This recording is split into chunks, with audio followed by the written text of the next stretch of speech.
You ask Tiger to solve. This deals with linear equations with one unknown. The final result is x equals 10. Let's solve it step by step. Group all constants on the right side of the equation. Subtract 20 from both sides. Group like terms.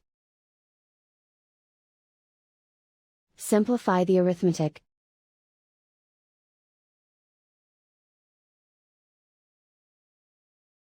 Isolate the x.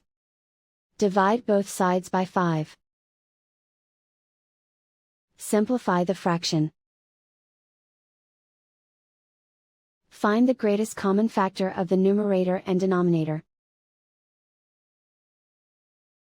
Factor out and cancel the greatest common factor. And so the final result is x equals 10.